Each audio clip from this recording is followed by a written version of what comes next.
Good morning students. So ಅಕೌಂಟ್ಸಲ್ಲಿ ಇಲ್ಲಿವರೆಗೆ first 4 chapters ಬಗ್ಗೆ introduction ಆಗಿದೆ. ಸೊ ನಿಮಗೊಂದು ಕ್ಲಾರಿಟಿ ಬಂದಿದೆ ಅಂತ ತಿಳ್ಕೊತೀನಿ. ದಟ್ ಮೀನ್ಸ್ ಆ 4 ಚಾಪ್ಟ್ರಲ್ಲಿ ಬರ್ತಕ್ಕಂಥ ಇಂಪಾರ್ಟೆಂಟ್ ಕಾನ್ಸೆಪ್ಟ್ಸ್ ಯಾವುದು, ನೀವು ಕಲಿಲೇಬೇಕಾದಂಥ ಇಂಪಾರ್ಟೆಂಟ್ ಕಾನ್ಸೆಪ್ಟ್ಸ್ ಯಾವುದು ಅನ್ನೋದ್ರ ಬಗ್ಗೆ ಹೇಳಿದ್ದೀವಿ. ಅದು ನಿಮಗೂ ಕೂಡ ಅದ್ರ ಬಗ್ಗೆ ಸ್ವಲ್ಪ ಇನ್ಫಾರ್ಮೇಷನ್ ಸಿಕ್ಕಿದೆ ಅಂತ ತಿಳ್ಕೊತಾ ಇದ್ದೀನಿ. ಸೊ ಇವತ್ತಿನ ಕ್ಲಾಸಲ್ಲಿ 5th ಮತ್ತು 6th ಚಾಪ್ಟರ್ ಬಗ್ಗೆ ಸ್ವಲ್ಪ ಇನ್ಫಾರ್ಮೇಷನನ್ನು ಪ್ರೊವೈಡ್ ಮಾಡ್ತೀವಿ. ದಟ್ ಮೀನ್ಸ್ ಆ ಚಾಪ್ಟ್ರಲ್ಲಿ ಎಷ್ಟು ಮಾರ್ಕ್ಸ್ಗೆ ಪ್ರಾಬ್ಲಮ್ಸ್ ಇರುತ್ತೆ ಮತ್ತು ಏನೇನು ಕಾನ್ಸೆಪ್ಟ್ಸನ್ನು ನೀವು ಸ್ಟಡಿ ಮಾಡಬೇಕು ಅಂತ.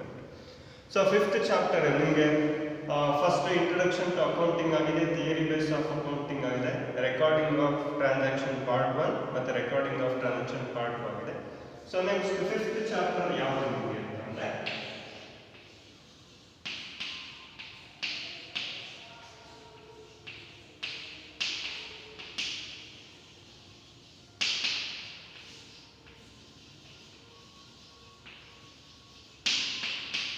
ಬ್ಯಾಂಕ್ ರೀಕನ್ಸಿಲಿಯೇಷನ್ ಸ್ಟೇಟ್ಮೆಂಟ್ ಅಂತ ಕರಿತೀವಿ. ಸಿಂಪಲ್ ಆಗೋದಕ್ಕೆ BRS ಅಂತ ಕರಿತೀವಿ. ಗೊತ್ತಾಯ್ತಲ್ಲ, ಬ್ಯಾಂಕ್ ರೀಕನ್ಸಿಲಿಯೇಷನ್ ಸ್ಟೇಟ್ಮೆಂಟ್. ಸೊ ಈ ಚಾಪ್ಟ್ರಲ್ಲಿ ನಿಮಗೆ 12 ಮಾರ್ಕ್ಸ್ಗೆ ಪ್ರಾಬ್ಲಮ್ ಇರುತ್ತೆ, ಕಂಪಲ್ಸರಿಯಾಗಿ ಇದ್ದೇ ಇರುತ್ತೆ. ಈ ಚಾಪ್ಟ್ರಲ್ಲಿ 12 ಮಾರ್ಕ್ಸ್ಗೆ ಪ್ರಾಬ್ಲಮ್. ಸೊ ಇದು ನಿಮ್ಗೆ ಇನ್ನೊಂದೇನು ಬೆನಿಫಿಟ್ ಅಂದರೆ, ಫಾರ್ ಎಕ್ಸಾಂಪಲ್ ನೀವು ಮ್ಯಾಥ್ಸಲ್ಲಿ ನಿಮಗೆ 12 ಮಾರ್ಕ್ಸ್ ಏನಾದ್ರು ಪ್ರಾಬ್ಲಮ್ ಇದ್ದು 12 ಮಾರ್ಕ್ಸ್ ಬರ್ಬೇಕಂದ್ರೆ ಆಲ್ಮೋಸ್ಟ್ ನೀವು 3 to 4 ಪೇಜಸ್ ವರ್ಕ್ ಮಾಡಬೇಕಾಗುತ್ತೆ. ಅಲ್ಲಿ ಮ್ಯಾಥಮೆಟಿಕ್ಸ್ ನಿಮ್ಗೆ ಇಲ್ಲೇನಂದರೆ ಬ್ಯಾಂಕ್ ರಿಕನ್ಸಿಲಿಯೇಷನ್ ಸ್ಟೇಟ್ಮೆಂಟ್ ಇದೆಯಲ್ಲ, ಒಂದು ಹಾಫ್ ಪೇಜ್ ಇರುತ್ತೆ ಅಷ್ಟೇ ಮ್ಯಾಕ್ಸಿಮಮ್. ಅಂದರೆ ಒಂದು ಫಾರ್ 6 ಟ್ರಾನ್ಸಾಕ್ಷನ್ ಅಂದರೆ ಒಂದು 15 to 16 ಲೈನ್ಸ್ ಬರೀತೀರ ಅಷ್ಟೇ.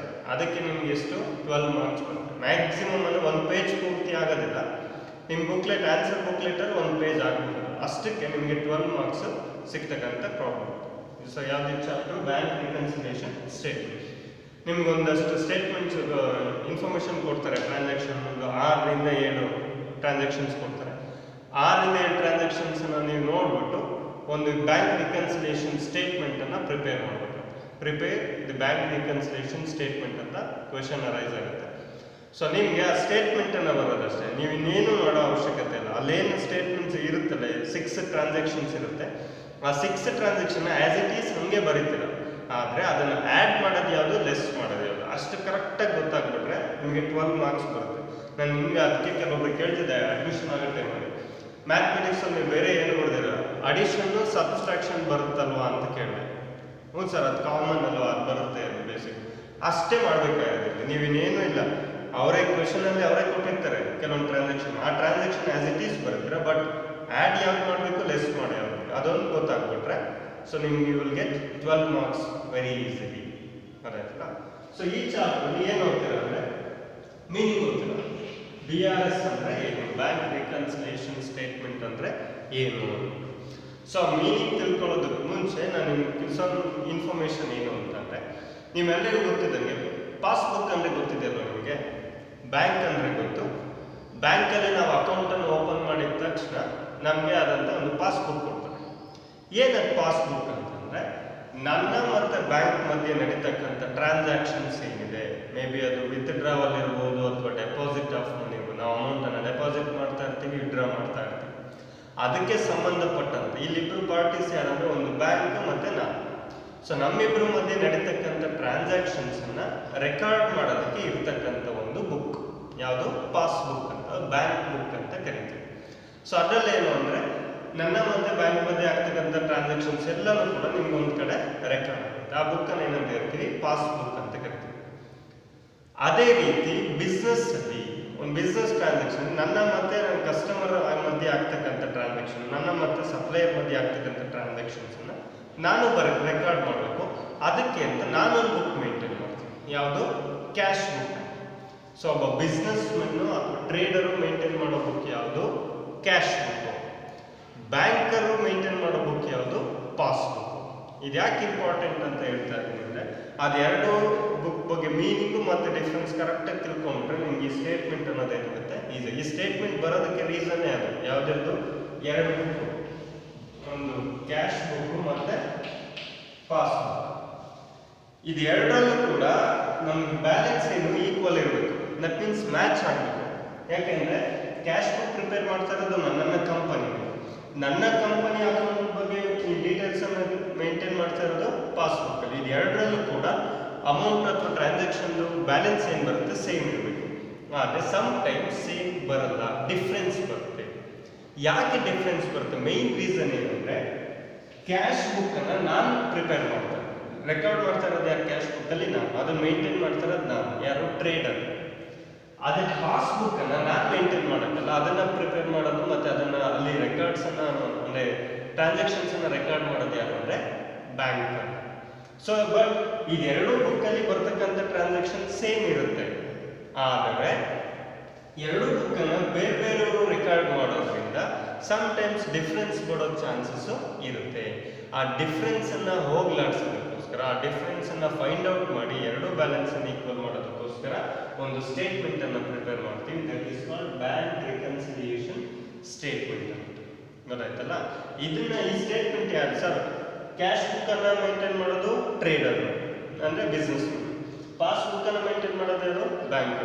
ಮತ್ತು ಬ್ಯಾಂಕ್ ರಿಕನ್ಸಿಲಿಯೇಷನ್ ಸ್ಟೇಟ್ಮೆಂಟ್ ಯಾರು ಸರ್ ಪ್ರಿಪೇರ್ ಮಾಡೋದಂದರೆ ಸ್ಟೇಟ್ಮೆಂಟನ್ನು ಪ್ರಿಪೇರ್ ಮಾಡೋದು ಕ್ಯಾಶ್ ಬುಕ್ಕನ್ನು ಯಾರು ಪ್ರಿಪೇರ್ ಮಾಡ್ತಾ ಇರೋದು? ಟ್ರೇಡರ್ ಅಲ್ಲ.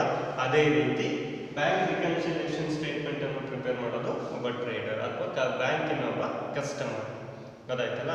ಸೊ ಇಲ್ಲಿ ನಮಗೆ ಮೇನ್ ಬೇಕಾದ್ರೆ ನಾನು ಹೇಳಿದ್ನಲ್ಲ, ಕ್ಯಾಶ್ ಬುಕ್ಕಲ್ಲಿ ಮತ್ತು ಪಾಸ್ಬುಕ್ಕಲ್ಲಿ ಏನಾದರೂ ಡಿಫ್ರೆನ್ಸ್ ಬಂದರೆ, ಬ್ಯಾಲೆನ್ಸ್ ಡಿಫ್ರೆನ್ಸ್ ಬಂದಾಗ ಆವಾಗ ನಮ್ಗೆ ಯಾವ ಬುಕ್ ಬೇಕು ಸರ್? ಯಾವ ಸ್ಟೇಟ್ಮೆಂಟ್ ಪ್ರಿಪೇರ್ ಮಾಡ್ತೀವಿ? Bank reconciliation statement. ಡಿಫ್ರೆನ್ಸ್ ಯಾಕೆ ಬಂತು, ಎಷ್ಟು ಡಿಫ್ರೆನ್ಸ್ ಬಂತು ಅಂತ ತಿಳ್ಕೊಳ್ಳೋದಕ್ಕೋಸ್ಕರ ಒಂದು ಸ್ಟೇಟ್ಮೆಂಟ್ ಪ್ರಿಪೇರ್ ಮಾಡ್ತೀವಿ. That statement is called bank reconciliation statement. Difference ಯಾಕೆ ಬರುತ್ತೆ ಅಂತ, ಸೊ ಮೇನ್ ರೀಸನ್ನು ಕ್ಯಾಶ್ ಬುಕ್ಕನ್ನು ಬೇರೆಯವರು ಮೇಂಟೈನ್ ಮಾಡ್ತಾರೆ, ಪಾಸ್ಬುಕ್ಕನ್ನು ಬೇರೆಯವರು ಮಾಡ್ತಾರೆ. ಸೊ ಇಬ್ಬರಿಗೂ ಇನ್ಸಫಿಷಿಯೆಂಟ್ ಇನ್ಫಾರ್ಮೇಷನ್ ಇಲ್ಲದೆ ಇದ್ದಾಗ, ಸೊ ಅವಾಗ ಕಂಪ್ಲೀಟ್ ಇನ್ಫಾರ್ಮೇಷನ್ ಸಿಗದೆ ಇದ್ದಾಗ ಏನಾಗುತ್ತೆ, ಯಾಕೆಂದರೆ ಬೇರೆ ಬೇರೆಯವರು ಪ್ರಿಪೇರ್ ಮಾಡ್ತಾರೆ. ಎರಡೂ ಬುಕ್ಕನ್ನು ಒಬ್ಬನೇ ಪ್ರಿಪೇರ್ ಮಾಡೋದ್ರಿಂದ ಅಟ್ ಎ ಟೈಮ್ ಎರಡೂ ಬುಕ್ಕಲ್ಲಿ ರೆಕಾರ್ಡ್ ಮಾಡ್ತಾರೆ. ಸೊ ಎರಡು ಬುಕ್ಕನ್ನು ಇಬ್ಬರು ರೆಕಾರ್ಡ್ ಮಾಡೋದ್ರಿಂದ ಸಫಿಷಿಯೆಂಟ್ ಇನ್ಫಾರ್ಮೇಷನ್ ಸಪ್ಲೈ ಆಗದೆ ಇದ್ದಾಗ there will be chances of arising difference between cash book balance and passbook balance. ಎರಡು ರೀತಿ ಡಿಫ್ರೆನ್ಸನ್ನು ನಾವು ಐಡೆಂಟಿಫೈ ಡಿಫ್ರೆನ್ಸ್ ಬರೋದು ರೀಸನ್. ಒಂದು ಟೈಮಿಂಗ್ ಡಿಫ್ರೆನ್ಸ್ ಅಂತ ಕರಿತೀವಿ. ಟೈಮಿಂಗ್ ಡಿಫ್ರೆನ್ಸ್ ಏನು ಅಂದರೆ, ಕ್ಯಾಶ್ ಬುಕ್ಕಲ್ಲಿ ಏನು ಎಂಟ್ರಿ ಬರೀತೀವಿ ನಾವು ಇವತ್ತು, ಏನೋ ಒಂದು ಟ್ರಾನ್ಸಾಕ್ಷನ್ ಆಯಿತು ಬಿಸ್ನೆಸ್, ಅದನ್ನು ಇಮಿಡಿಯೇಟಾಗಿ ಬರೆದ್ಬಿಡ್ತೀವಿ ಎಲ್ಲಿ? ಕ್ಯಾಶ್ ಬುಕ್ಕಲ್ಲಿ. ಆದರೆ ಆ ಇನ್ಫಾರ್ಮೇಷನ್ನು ಬ್ಯಾಂಕ್ಗೆ ಸಪ್ಲೈ ಆದಮೇಲೆ ಮಾತ್ರ, ಬ್ಯಾಂಕಿಗೆ ನಾವು ಪ್ರೊವೈಡ್ ಮಾಡಿದಾಗ ಮಾತ್ರ ಬ್ಯಾಂಕ್ ಎಲ್ಲಿ ಎಂಟ್ರಿ ಬರೀತಾನೆ? ಪಾಸ್ಬುಕ್ಕಲ್ಲಿ ಎಂಟ್ರಿ ಮಾಡ್ತೀವಿ. ಗೊತ್ತಾಯ್ತಲ್ಲ? ಇಲ್ಲಿ ಟೈಮಿಂಗ್ ಡಿಫ್ರೆನ್ಸ್ ಇರುತ್ತೆ.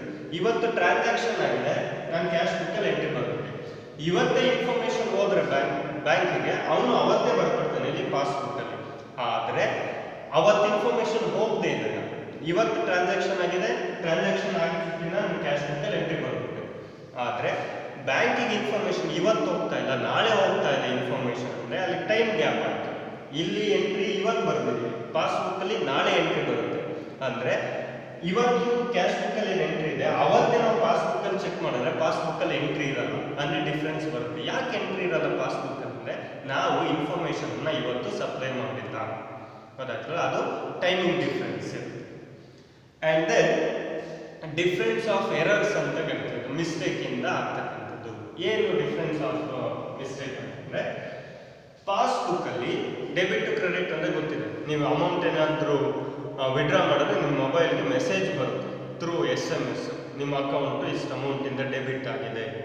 ಅಥವಾ ನಿಮ್ಮ ಅಕೌಂಟಿಗೆ ನೀವೇನಾದ್ರು ಅಮೌಂಟ್ ಡೆಪಾಸಿಟ್ ಮಾಡಿದ್ರೆ ಅಥವಾ ಬೇರೆ ಯಾರಾದರೂ ನಿಮ್ಮ ಅಕೌಂಟಿಗೆ ಹಾಕಿದ್ರೆ ನಿಮ್ಮ ಅಕೌಂಟ್ ಇಷ್ಟರಿಂದ ಕ್ರೆಡಿಟ್ ಆಗಿದೆ ಅಂತ ಮೆಸೇಜ್ ಬರುತ್ತೆ. ನಿಮಗೆ ಅಮೌಂಟ್ ಡ್ರಾ ಮಾಡಲಿ ಡೆಪಾಸಿಟ್ ಮಾಡಲಿ ಮೆಸೇಜ್ ಬರುತ್ತೆ.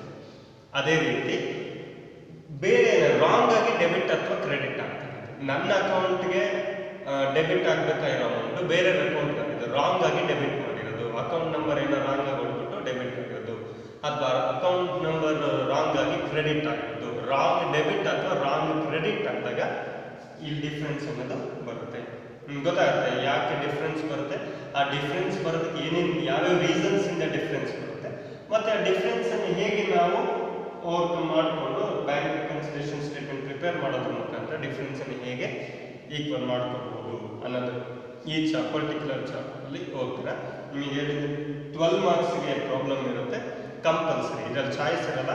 ಬಿ ಆರ್ ಎಸ್ ಮೇಲೆ ನಿಮ್ಗೆ 100 ಮಾರ್ಕ್ಸ್ ಕ್ವೆಶನ್ ಪೇಪರ್ ಏನಿರುತ್ತೆ ಒಂದು ಪ್ರಾಬ್ಲಮ್ ಕಂಪಲ್ಸರಿ ಇದ್ದೇ ಇರುತ್ತೆ. ತುಂಬ ಈಸಿ ಪ್ರಾಬ್ಲಮ್. ನಾನು ನಿಮ್ಗೆ ಹೇಳಿದೆ ಒಂದು ಹಾಫ್ ಪೇಜ್ ಬರೆದ್ರೆ you will get 12 marks. So ಇದನ್ನ ಇದಿಷ್ಟು ಇಲ್ಲಿ ಓದ್ತಾರೆ ಬ್ಯಾಂಕ್ ರಿಕನ್ಸಿಲಿಯೇಷನ್ ಸ್ಟೇಟ್ಮೆಂಟ್. ಸೊ ನಿಮ್ಗೆ ನೆಕ್ಸ್ಟ್ ಇಂಪಾರ್ಟೆಂಟ್ ಚಾಪ್ಟರ್ ಯಾವುದು ಅಂದ್ರೆ trial balance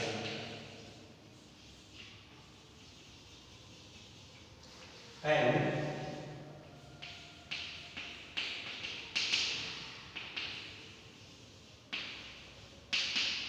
rectification of errors. So next chapter ಅಂದ್ರೆ ಟ್ರಯಲ್ ಬ್ಯಾಲೆನ್ಸ್ ಮತ್ತೆ rectification of errors. Different concepts ಇದು, ಬಟ್ ಒಂದೇ ಚಾಪ್ಟರ್ ಓದ್ತೀರಾ, ಬಟ್ ಎರಡೂ ಡಿಫ್ರೆನ್ಸ್ ಕಾನ್ಸೆಪ್ಟ್.